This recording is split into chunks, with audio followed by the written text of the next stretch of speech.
I've mentioned before in a few videos that it is one thing to gather knowledge and understand things intellectually, and another thing entirely to put it in practice successfully. So today I wanted to touch on why. Why is it so hard to change? Because I have a feeling that this knowledge will help you be kinder to yourself and also will help you move through the resistance so you can finally become the parent you want to be for your kids. First, I will discuss why change is so difficult, and then I will give you some tips on how we can make it less overwhelming and ensure we are successful. So let's start with discussing why change is so difficult. There is so much advice out there telling you to simply change and giving you this pep talk. Stop complaining, just do it, stop doing this thing, everything is a choice, and so on. This is what I like to call toxic positivity, because it's just not that simple. And there is so much content out there focusing on shaming parents, but I'm here to tell you that there is a reason why people can't just change at the snap of their fingers. And it has everything to do with how our brain functions. The fear of change is rooted in the brain's physiology. Here is the simple truth. Our brain has evolved to really like certainty. And this stems from our basic drive for survival. We have evolved as a species to have the ability to predict and control our circumstances, to have a better chance at survival. So let's take a look.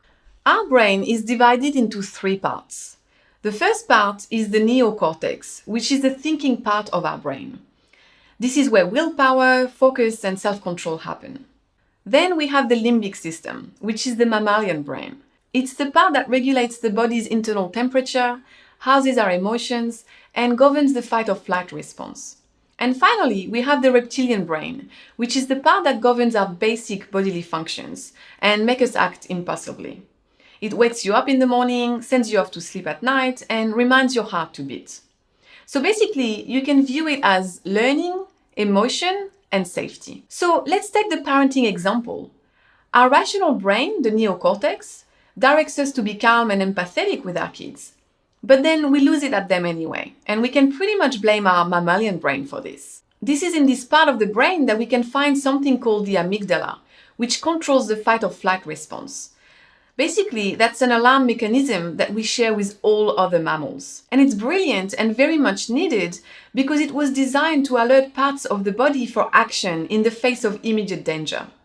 So for example, if you're about to have a head-on collision while driving, it alerts you to swerve the car to the side. One way it accomplishes this is to slow down or stop other functions such as rational and creative thinking that could interfere with the physical ability to run or fight. So if you've ever felt this, you know what I mean. It's this hyper-alert feeling. But the problem with the amygdala and its fight or flight response today is that it sets off alarm bells whenever we want to make a move away from our usual habits. The brain is designed so that any new challenge or opportunity or desire, anything new, triggers some degree of fear. The amygdala alerts parts of the body to prepare for action, and our access to the cortex, the thinking part of the brain at that point, is restricted and sometimes even shuts down.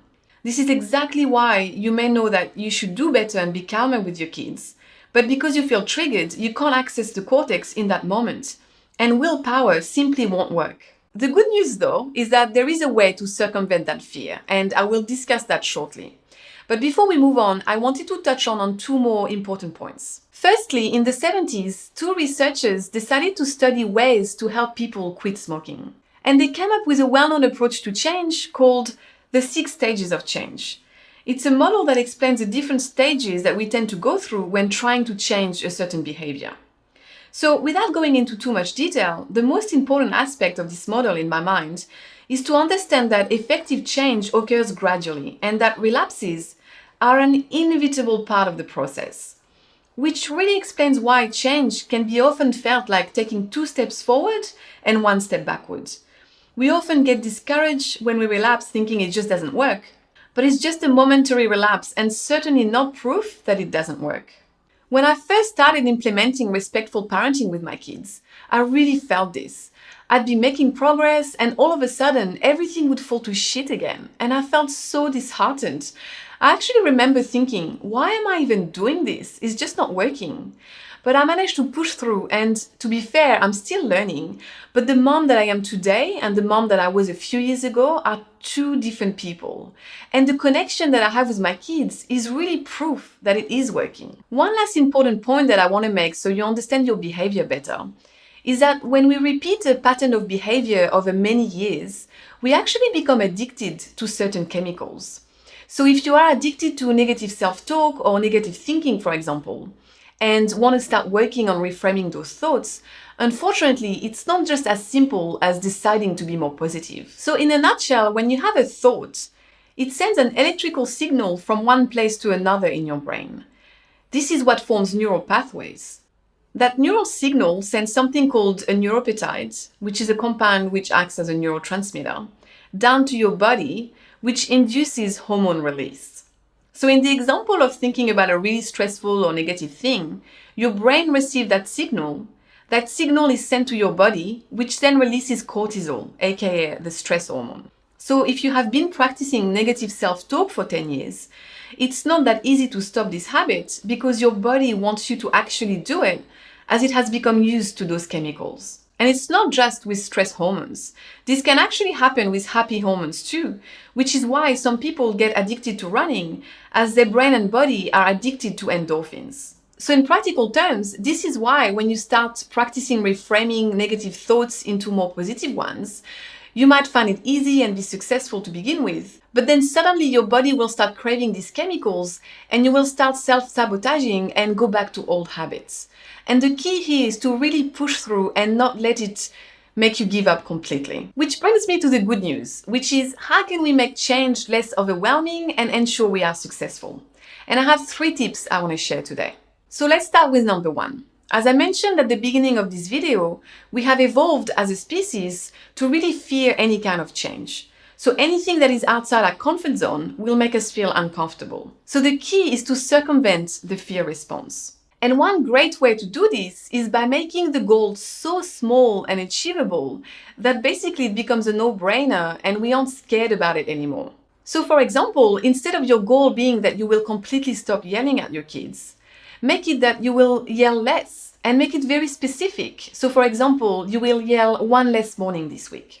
It sounds so simple, but we tend to look at our goals in grand terms. We tend to focus on the end goal rather than what steps we need to help us get us there. This is why if you want to run a marathon, it will completely overwhelm you to think about running 42 kilometers. So you need to break it down into small achievable steps by, thinking about running 1 kilometer. And if that still is scary for you, then you start by just walking around the block for now. And then take tiny incremental steps to help you get where you want to be. This tip is actually a Japanese philosophy called Kaizen, which is quite well known in the corporate world.